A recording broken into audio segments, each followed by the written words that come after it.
tauhidah wa asyhadu anna Muhammadan abduhu wa rasuluh sallallahu alaihi wa ala alihi wa sahbihi wa man wala wa man tabi'ahum bi ihsan ila yaumil qiyamah. Beserta kamu sayang dirahmati Allah Subhanahu wa taala. Pertama kita memuji Allah Subhanahu wa taala dengan kita niatkan untuk bersyukur kepadanya karena di sore ini kita kembali diberi kesempatan oleh Allah Tabaraka wa taala untuk melanjutkan pembahasan dari kumpulan pembahasan mengenai hukum-hukum dan adab di dalam mendidik anak. Yang ini disarikan dari beberapa kitab, namun yang terbesarnya atau terbanyaknya dari kitab Al-Jami' fi Ahkam wa Adabi Syibyan, di mana pada pertemuan lalu kita sudah selesai membahas bab tambahan ataupun pasal-pasal yang ditambahkan dari bab ketiga. Kita sekarang menginjak pada bab yang keempat, babul ilmi alladzi yu'maru bihi as-sibyanu, yaitu bab ilmu yang mesti diperintahkan anak itu mempelajarinya, atau bab ilmu yang mesti diajarkan kepada anak. Di bab ini ada sekitar 10 pasal ya, dimana pada pasal yang kelima pasal yang kelima ini nanti pasal yang paling banyak dari poin-poin yang ada di situ dibandingkan dengan pasal-pasal lainnya. Yang jelas yang dibahas di bab ini sudah materi yang diajarkan kepada anak. Tentunya ini sudah tidak membahas hal-hal yang berkaitan dengan kemampuan pengajar, karena pembahasan itu sudah kita bahas pada bab-bab sebelumnya. Nah, di bab keempat ini, pada pasal yang pertama adalah ta'limus sobi awala mayang tikubihi, kalimat tauhid, yaitu kalimat tauhid la ilaha illallah. Jadi mengajari anak pertama kali ya, di saat anak itu bisa berucap dengannya, yang diajarkan adalah kalimat tauhid, yaitu kalimat la ilaha illallah. Sebenarnya kita tahu ya, bahwa anak itu pada pertumbuhannya dibutuhkan untuk dia bisa menerima hal-hal yang berkaitan dengan maslahah untuk dirinya, baik itu maslahah di dalam urusan agama, demikian pula maslahah di dalam urusan dunia. Dan tentu karena anak itu sifatnya adalah dididik, dia butuh untuk bisa berkomunikasi dengan yang mendidik. Yang dimaksud adalah orang tuanya. Maka pengajaran yang pertama kali diajarkan adalah kalimat tauhid. Itu bukan berarti seorang anak pertama kali benar-benar secara sempurna yang diajarkan adalah ini, bukan seperti itu. Tetapi hal-hal yang melazimi adanya keterkaitan seorang ibu kepada anaknya, seperti dia menyusui, seperti dia memberi makan, itu adalah hal-hal yang dimaklumi. Di situ ada muamalah, ada pembicaraan, maka tidak mengapa untuk diajarkan seperti bahasa-bahasa komunikasi, bagaimana anak itu memanggil orang tuanya, demikian pula orang tua itu memanggil anaknya. Namun perkara yang perlu untuk dipentingkan, ya, itu atau perkara yang paling dipentingkan itu begitu mereka mulai bisa berbicara, ajarkan kepada mereka kalimat at-tauhid, kalimat la ilaha illallah, ya. Karena manakala mereka bisa mengucapkannya, bisa menghafal di dalam hatinya, maka itu akan menjadi bekal yang sangat berharga untuk anak tersebut menerima ilmu-ilmu yang lainnya setelahnya. Dan itu tidak cuma berlaku bagi anak kecil, ya, tapi bahkan orang dewasa. Sebagaimana Nabiullah Muhammad alaihi salatu wassalam, beliau di dalam riwayat Ibnu Abbas radhiyallahu taala anhumma, pada saat Nabi alaihi salatu wassalam mengutus Mu'ad bin Jabal ke negeri Yaman, maka beliau alaihi salatu wassalam bersabda, falyakun awwalu ma tata'uhum ilaih syahadata alla ilaha illallah. Maka jadikanlah perkara awal yang kamu seru mereka kepada perkara tersebut adalah persaksian bahwa tidak ada sesembahan yang disembah dengan hak kecuali Allah Subhanahu wa ta'ala. Nah, ini menunjukkan bahwa ilmu yang paling dipentingkan itu adalah ilmu at-tauhid, ya, ilmu akidah yang mesti diyakini, ya. Dan kita tahu di dalam ilmu tersebut itu akan dipelajari perkara-perkara yang berkaitan dengan hak Allah Subhanahu wa ta'ala, sehingga tatkala hal tersebut tertancap di dalam hati, kuat, itu akan mendasari seluruh dari aktivitas hidupnya di dalam dia menjadi seorang hamba, menghamba kepada Allah Tabaraka wa ta'ala. Sehingga tidak mengherankan tatkala Abdullah bin Abbas radhiyallahu ta'ala anhuma di waktu masih kecil, Nabi alaihi salatu wassalam memberikan wejangan, ihfadillaha yahfadka, ihfadillaha tajidhu tujahaka. Jagalah olehmu wahai Ibn Abbas batasan-batasan Allah, aturan-aturan Allah. Niscaya Allah Subhanahu wa ta'ala akan menjaga kamu. Dan jagalah batasan-batasan Allah Subhanahu wa ta'ala, niscaya kamu akan dapati Allah itu ada di hadapan kamu. Artinya bahwa engkau akan bisa beribadah kepada Allah seolah-olah engkau melihat Allah Tabaraka wa ta'ala. Ini makom ihsan yang tertinggi, karena ihsan itu ada dua tingkatan. Makom al-qasdu, ya, makom yang dia memaksudkan, demikian pula tolab, ya, dia mencari penghambaan kepada Allah dengan sebaik-baik penghambaan karena dia seolah-olah melihat Allah.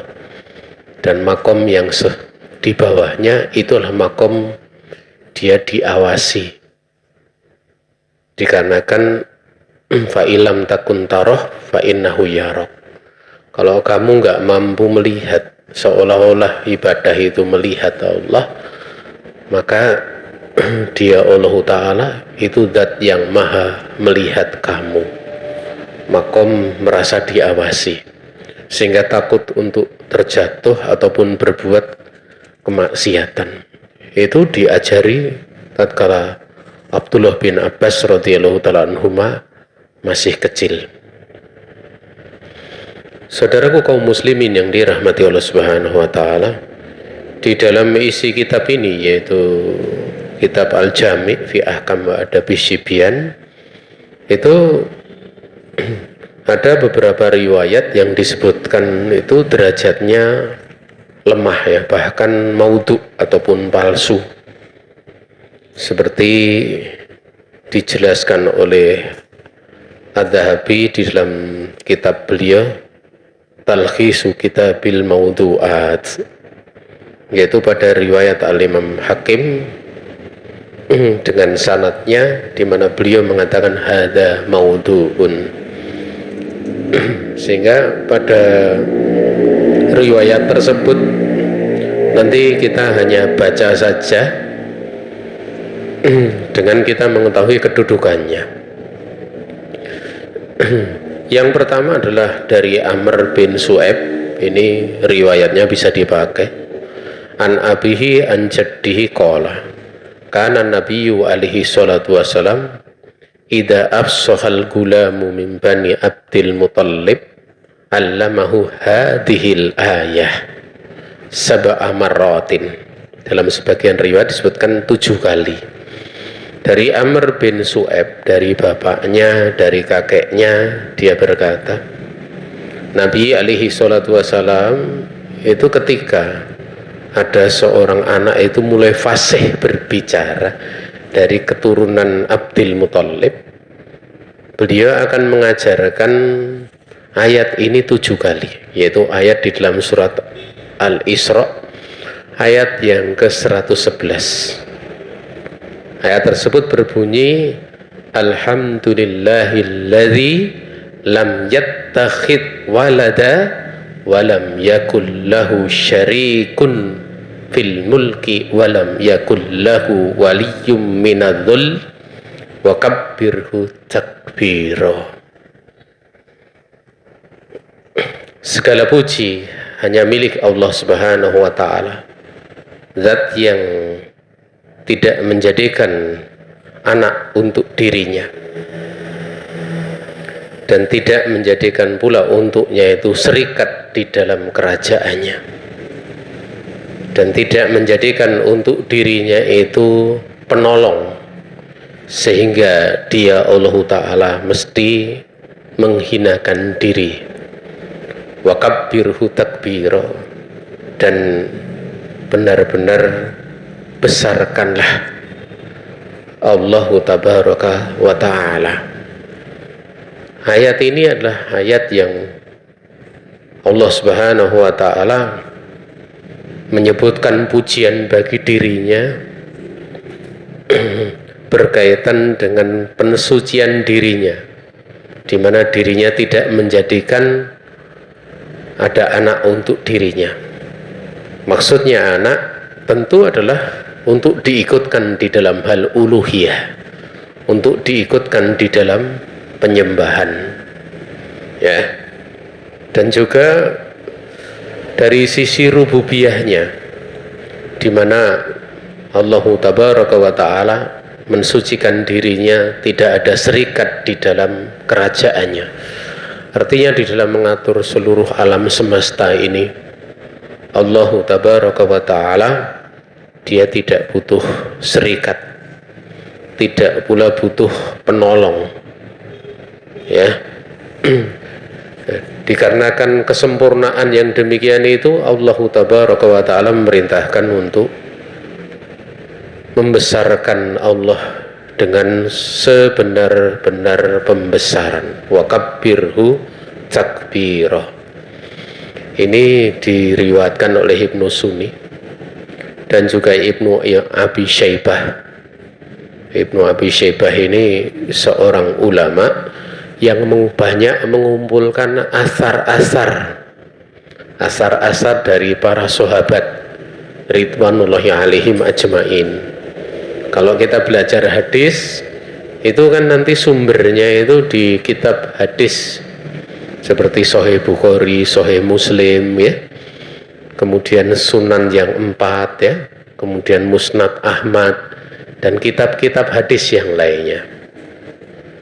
Tapi kalau kita ingin melihat akwal perkataan-perkataan para sahabat seperti perkataan dari Amirul Mukminin Abu Bakar ya, Abu Bakar, Amirul Mukminin Umar, Amirul Mukminin Utsman, Amirul Mukminin Ali ridwanullahi alaihim ajmain, itu bisa dilihat di dalam kitab namanya Al-Musannaf. Musannaf itu yang terkenal ada 2, yaitu Musannaf Ibnu Abi Syaibah dan yang kedua Musannaf dari Abdur Razak ya, Musannaf Abdur Razak. Sehingga di sini disebutkan rawahu Ibnu Abi Syaibah wa Abdur Razak bihilafin fisanati, hanya saja sanatnya itu beda gitu loh. Namun walahu syahidun min mursalin sahihin rawahu Ibnu Jarir fi tafsir min tafsiri Qatadah. Di sini ada syahid dari mursal yang sahih. Mursal yang sahih. Mursal itu dia meriwayatkan dengan melompat gitu loh. Artinya rawi yang sebelumnya tidak disebutkan tapi langsung melompat setelahnya. Sebelumnya. Ada mursal yang sahih yang diriwayatkan oleh Ibnu Jarir dalam tafsir beliau dari tafsir Qatadah. Andai kan memang riwayat ini jamaah yang dirahmati Allah Subhanahu wa taala ada pembicaraan misalnya, tetapi makna yang ada di dalam riwayat ini itu adalah makna yang tidak bertentangan dengan hadis Mu'ad bin Jabal. Dia hadis Mu'ad bin Jabal di mana beliau diperintahkan oleh Nabi alaihi salatu wassalam menyeru manusia ini. Yang pertama diseru adalah ucapan la ilaha illallah, persaksian bahwa tidak ada yang disembah dengan hak kecuali Allah tabaraka wa ta'ala. Naam. Adapun riwayat yang kedua yang ada di sini yaitu iftahu ala sibyanikum awwala kalimatin la ilaha illallah walakinuhum indal mauti la ilaha illallah fa innahu man kanat awwalu kalamihi wa akhiruhu thumma asha alfasanatin la yus'alu andam bin wahidin. Ini riwayat yang tadi telah disinggung palsu ya. Di mana disebutkan ini masyhur di beberapa tempat ya, di mana di situ disebutkan Nabi bersabda, bukalah untuk anak-anakmu awal ucapan yang mereka bisa ucapkan la ilaha illallah. Dan tadi telah disinggung bahwa anak itu tatkala mulai awal berbicara yang paling penting bukan ini, bukan yang paling penting, bukan yang pertama kali secara mutlak, itu bukan kalimat ini. Namun apa? Anak itu bisa komunikasi dengan orang tuanya. Tatkala sudah komunikasi, misalnya uminya memanggil, ya, ibunya manggil, anaknya menyaut, ini tatkala mulai bisa diajari, ya diajari. Kalau memang itu kaitannya dengan pelajaran. Tapi kalau misalnya dipanggil itu untuk makan, ya tidak. Kemudian ayo la ilaha illallah, bukan seperti itu. Makan dulu gitu deh. Jadi sesuai dengan apa yang menjadi kepentingannya. Namun pada saat mulai bisa berbicara itu hendaknya ditekankan dari seluruh pelajaran-pelajaran yang ada, itu pelajaran yang diajarkan untuk dia berbicara itu adalah la ilaha illallah. La ilaha illallah. Tidak ada ilah yang disembah dengan hak, tidak ada sesembahan yang disembah dengan hak kecuali Allahu tabaraka wa ta'ala. Kemudian lanjutan ini hadis palsu ya, walakinuhum indal maut la ilaha illallah. Talkinkanlah mereka di saat mau meninggal dengan la ilaha illallah. Ya. Dikarenakan barang siapa yang awal ucapannya dan akhir ucapannya itu seperti itu, kemudian dia hidup 1000 tahun, niscaya dia tidak akan ditanya satupun dosa. Ya, tidak akan ditanya satupun dosa. Nah, ini sebenarnya kalau dari si makna hadis ya ada beberapa kritikan gitu. Karena kita tahu kelak dihisab itu orang yang orang yang beriman itu pun dia akan ditanya tentang dosanya.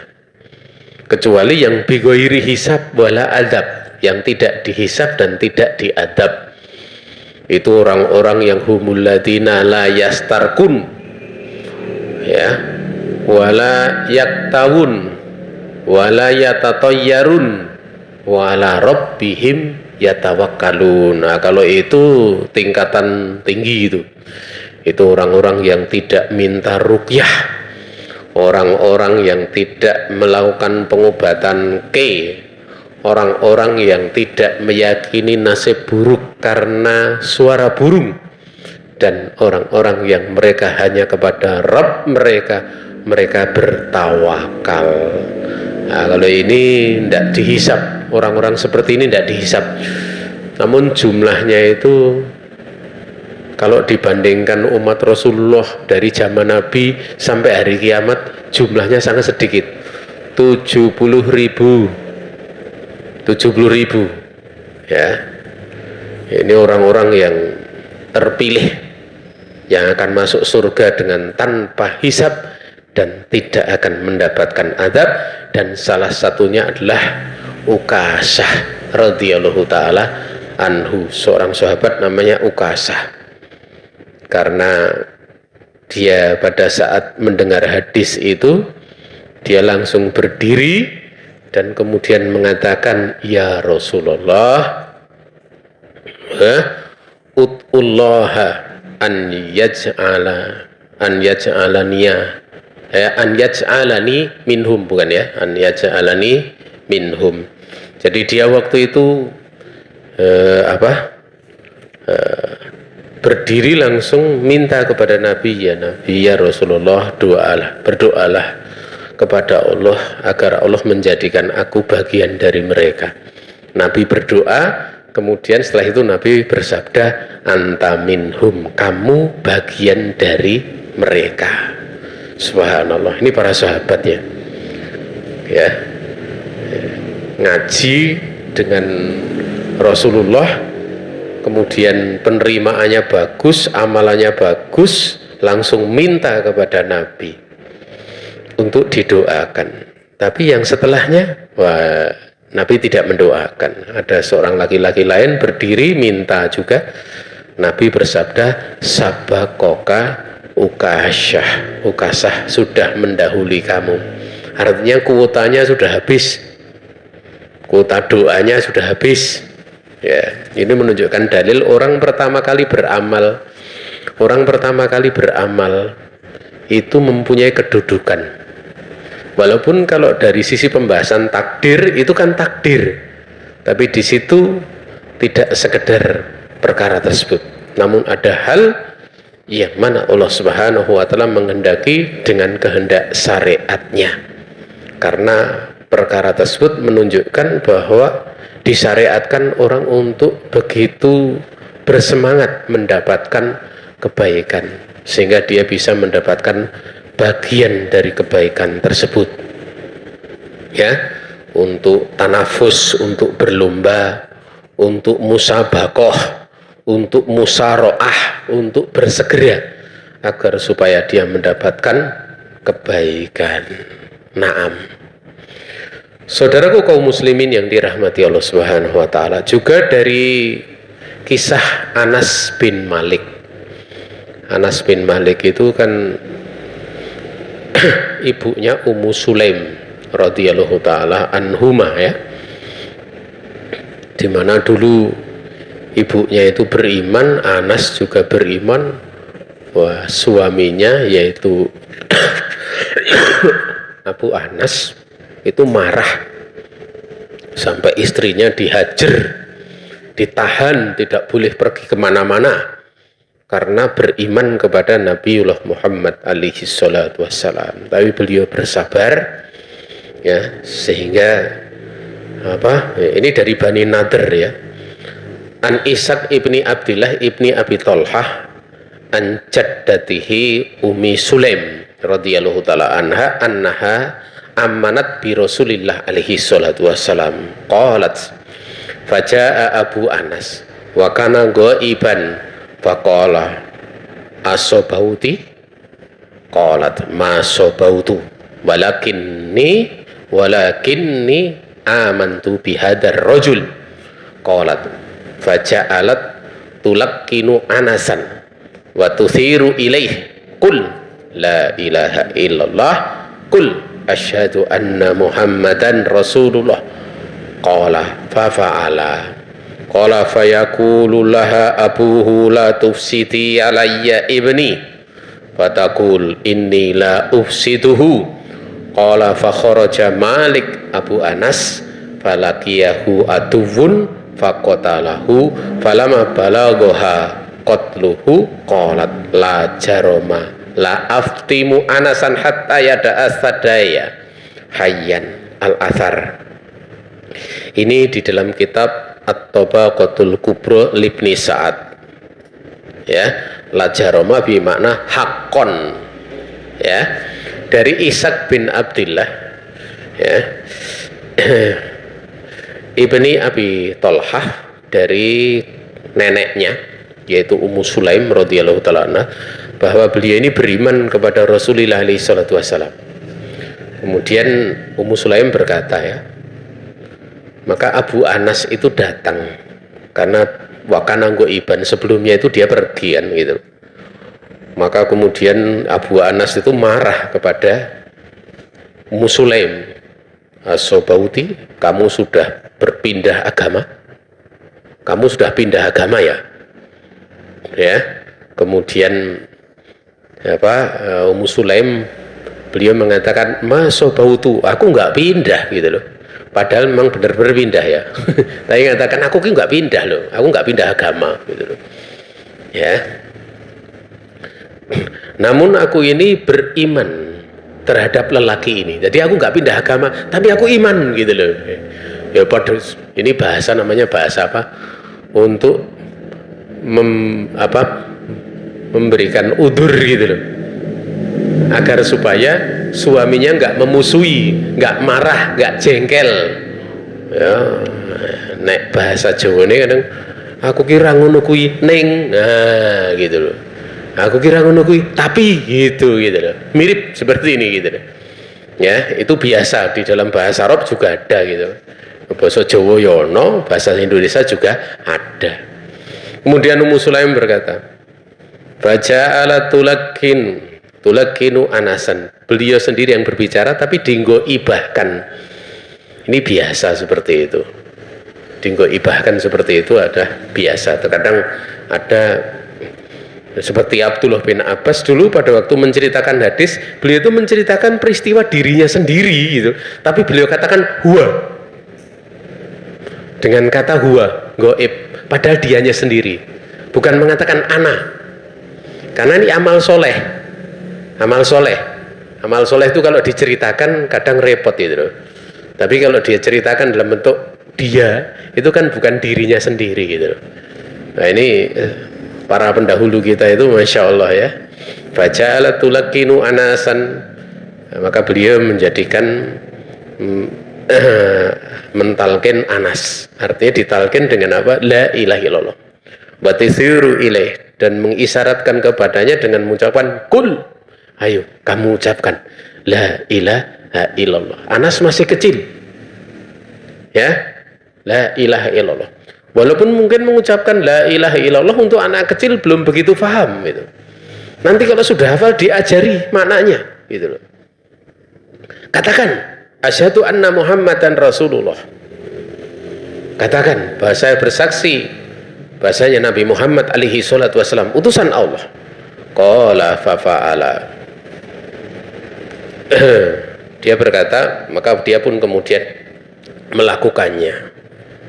Maka bapaknya itu yaitu Abu Anas mengatakan, ya, yaitu rawi mengatakan fayaqulu laha abuhu.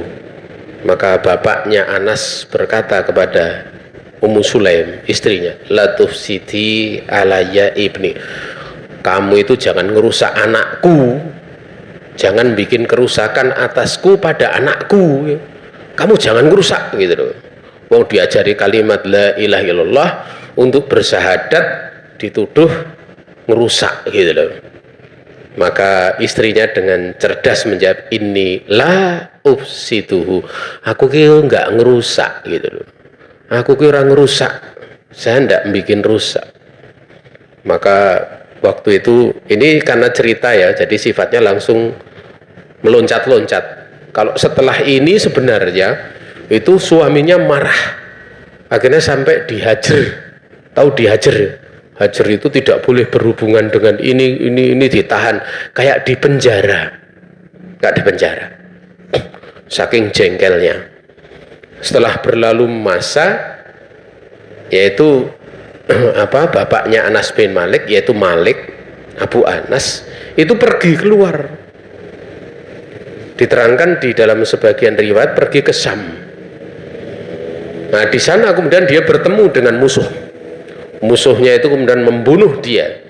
Tatkala kemudian berita kematiannya itu sampai kepada Ummu Sulaim, pada istrinya, maka Ummu Sulaim mengatakan la jaroma, merupakan perkara yang hak, la aftimu Anasan, aku tidak akan menyapih Anas sampai dia meninggalkan ya di dalam menyusui aku.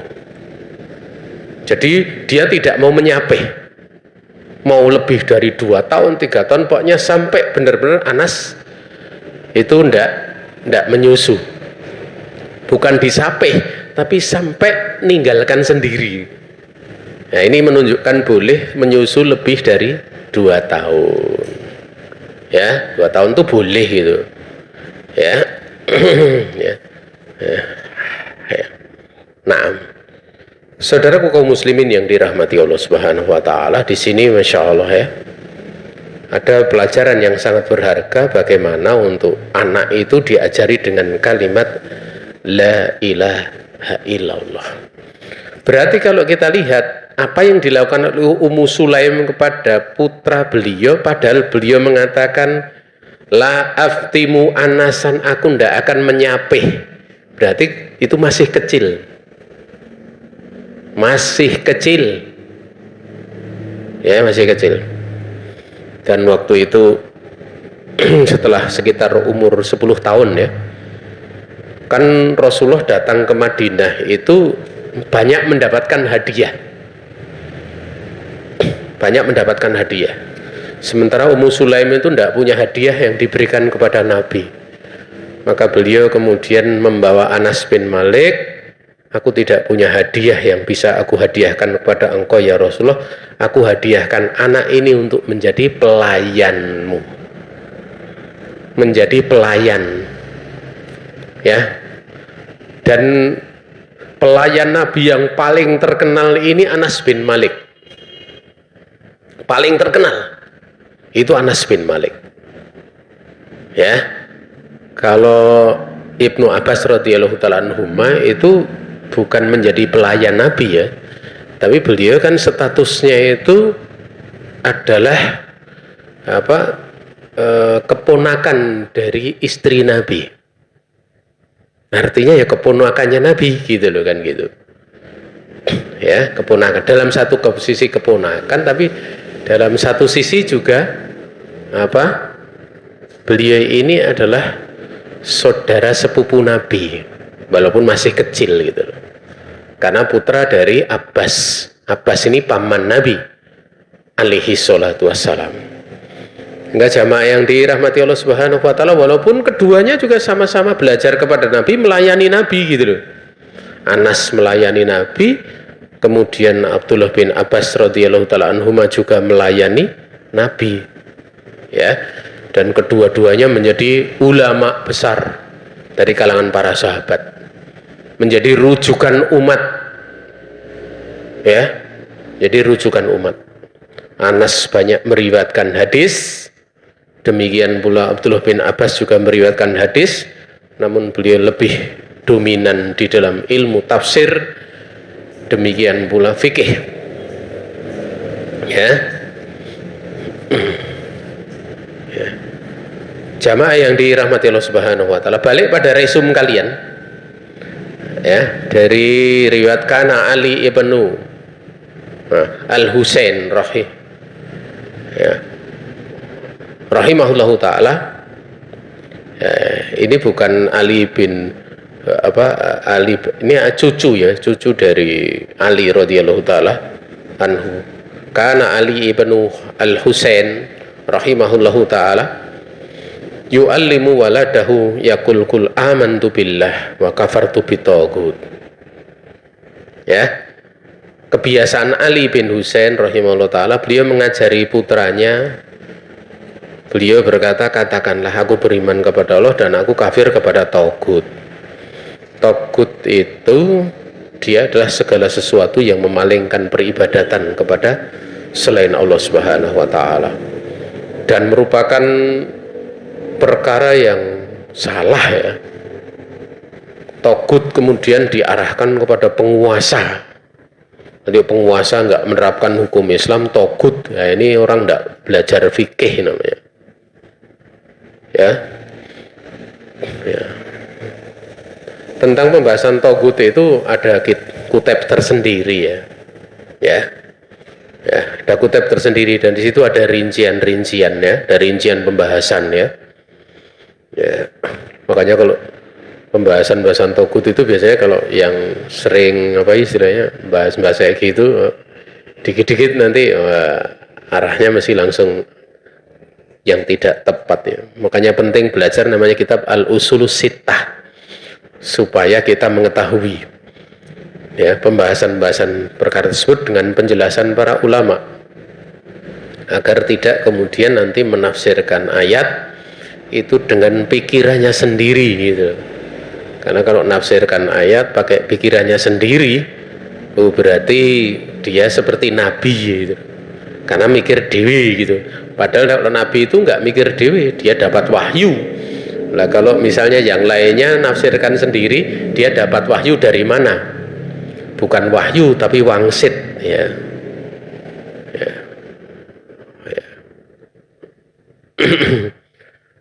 Kemudian ya, yang terakhir ya, An Ibrahim At-Taimi rahimahullah ta'ala, ini seorang ulama di masa tabi'ut tabi'in ya. Qala kanu yastahibbuna awwala ma yufsihu, yakni as-sabi, an yu'allimuhu la ilaha illallah sab'a marratin wa yakunu dzalika awwala ma yatakallamu. Dari Ibrahim At-Taimi rahimahullah ta'ala, beliau berkata, kebiasaan mereka para salaf ya, mereka itu menyukai, atau saya baca yang terjemahnya saja kan, supaya nanti tidak beda dengan yang ada di luar. Mereka sangat menyukai perkara awal yang diajarkan dikala anak mulai bisa berbicara adalah ucapan la ilaha illallah 7 kali. Jadi ditalkin, diajarkan kepada mereka, ayo ucapkan la ilaha illallah 7 kali. 7 kali ini bukan pembatasan, boleh lebih, boleh kurang. Karena yang menjadi maksud supaya anak itu yakin, ya, yakin, tertanam di dalam hatinya. Fayakunu dzalika au fayakuna ya. Maka jadilah yang demikian itu sebagai ucapan yang pertama kali mereka ucapkan, atau hal tersebut menjadi awal dari apa yang mereka bicarakan atau mereka ucapkan. Nah, ini nggak sulit, ya, nggak sulit dididikkan, ya. Tapi jangan dididikkan di kamar mandi. Kamar mandi nanti la ilaha illallah, ya, nggak boleh gitu. Karena di situ dilarang untuk menyebut nama Allah Subhanahu wa Ta'ala. Kalau di WC, di kamar mandi itu cukup di dalam hati saja, tapi tidak perlu diajarkan kalau dalam hati, karena nanti jadi bahasanya gimana, malah jadi aneh, ya. Jadi demikian. Ini pasal yang pertama, ya. Ini sudah jam berapa, ya? Berapa? 16.57. Oh, sudah mau jam 5, ya. Ini cuma dapat satu pasal, tapi walhamdulillah, ya. Pelan-pelan, ya, pelan-pelan. Karena kalau sudah ada yang sepuh, jangan cepat-cepat, ya, pelan-pelan saja. Ada salah semata-mata kekurangan diri saya dan dari syaitan. Saya istighfar kepada Allah Subhanahu wa Ta'ala. Kalau ada benar semata-mata keluasan rahmat Allah Subhanahu wa Ta'ala yang diberikan kepada kita, waktu dan tempat kami kembalikan kepada pembawa acara. Baik, kami ucapkan jazakallahu khairan kepada Ustaz Abu Idris Enggar Suprantara hafizahullah atas ilmu yang telah disampaikan. Dan peserta kamusa yang semoga dirahmati Allah. Sesi berikutnya yaitu tanya jawab. Kami persilahkan bagi peserta kamusa, baik peserta online maupun offline, yang ingin bertanya secara langsung melalui mikrofon ataupun melalui tulisan. Kami persilahkan, tafadhalna.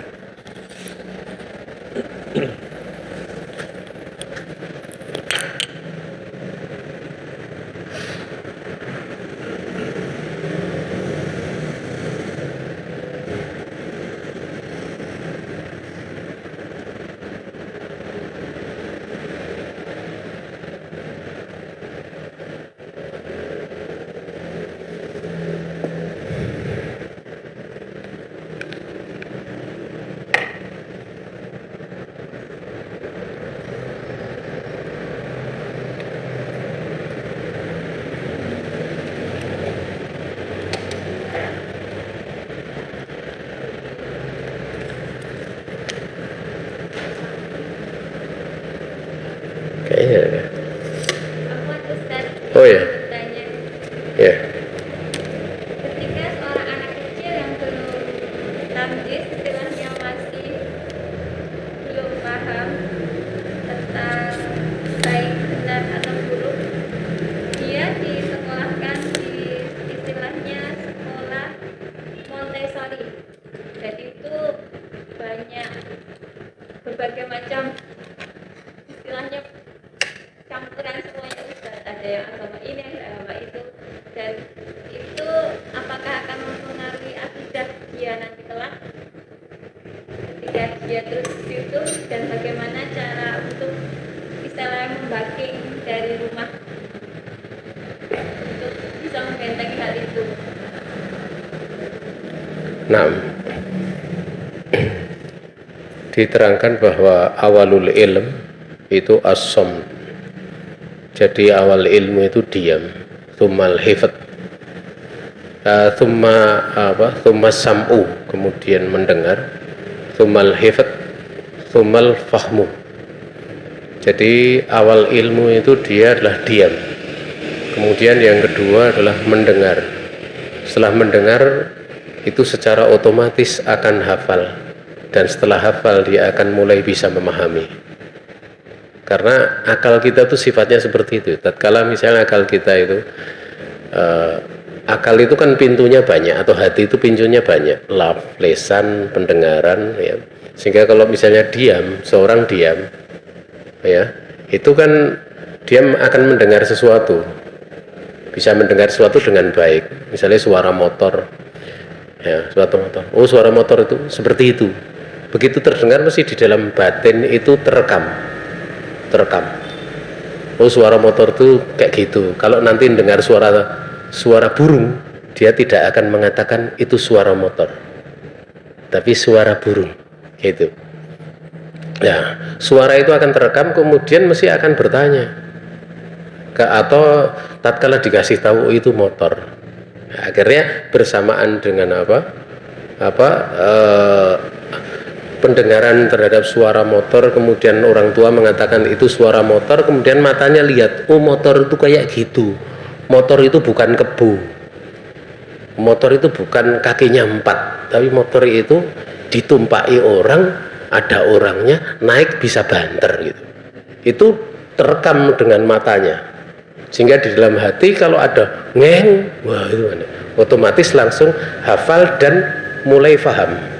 Itu proses di dalam hati itu menangkap ilmu atau akal, karena akal itu dalam hati, menangkap ilmu. Sehingga kalau anak misalnya dia walaupun misalnya belum tamyiz, masuk dalam lingkungan seperti itu tetap ada pengaruhnya yang cukup besar gitu loh. Bukan kecil tapi besar, pengaruhnya ada. Dan kita tahu Nabiullah Muhammad SAW di umur menjelang tamyiz saja itu diberikan makalah-makalah, seperti pada waktu Nabiullah Muhammad SAW berkhutbah ya. Berkhutbah itu sambil gendong salah satu cucu beliau. Kemudian beliau sambil menunjuk kepada cucu beliau itu menyampaikan ilmu kepada para sahabat. Ini berarti kan anak ini apa? Anak ini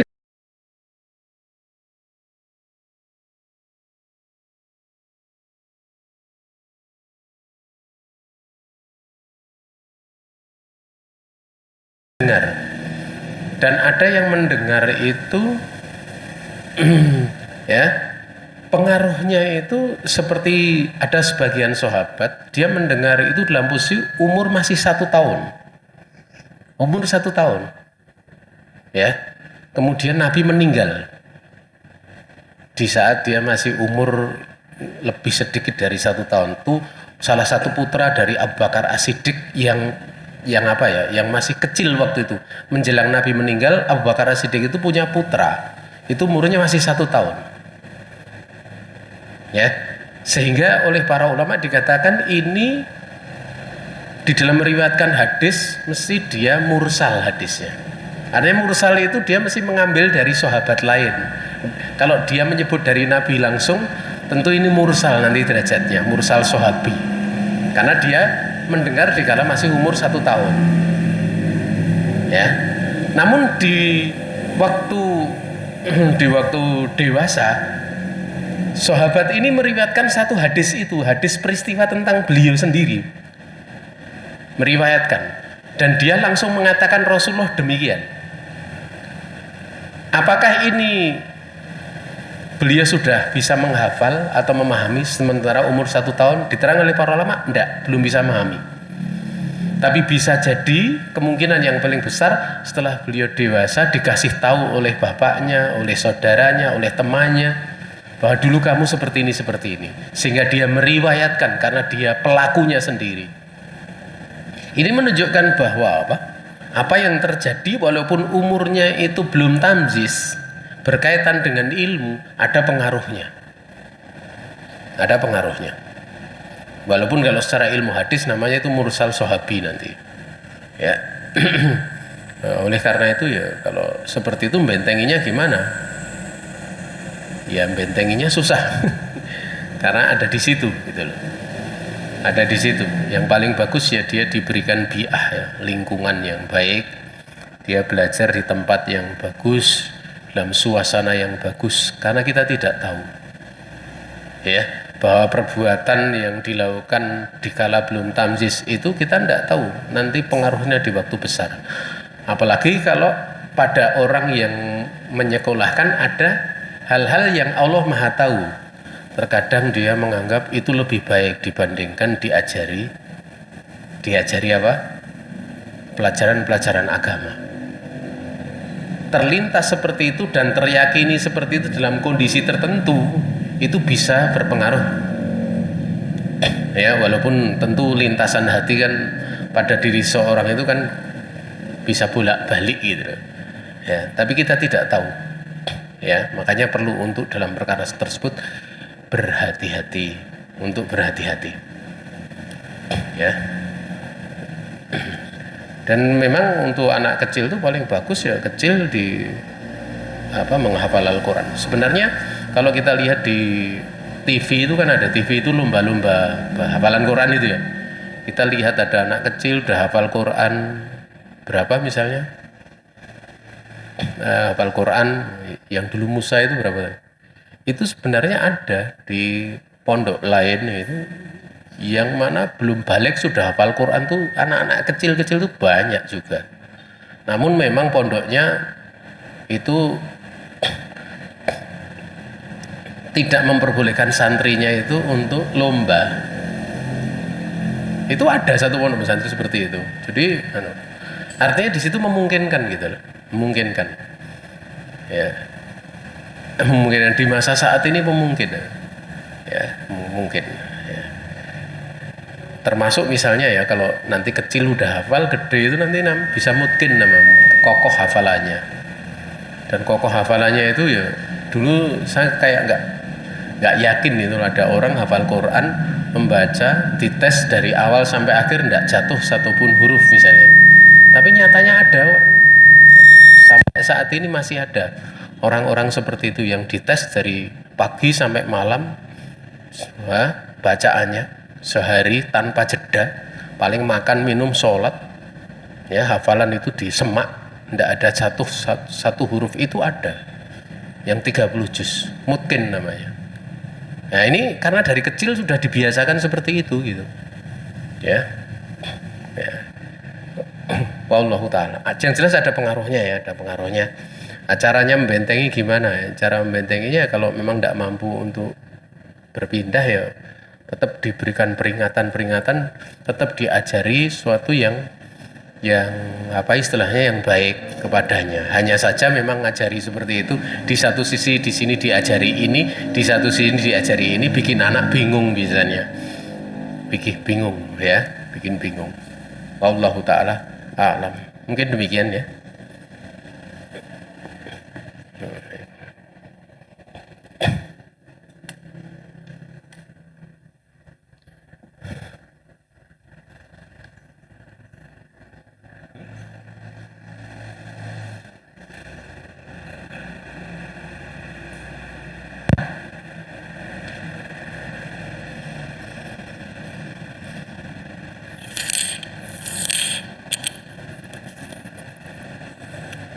Baik, sekali lagi kami mengucapkan jazakallahu khairan kepada Ustaz Enggar Suprantoro atas jawaban yang telah diberikan, demikian pula kepada saudari penanya, sehingga kita bisa mendapatkan faedah tambahan pada taklim di sore hari ini.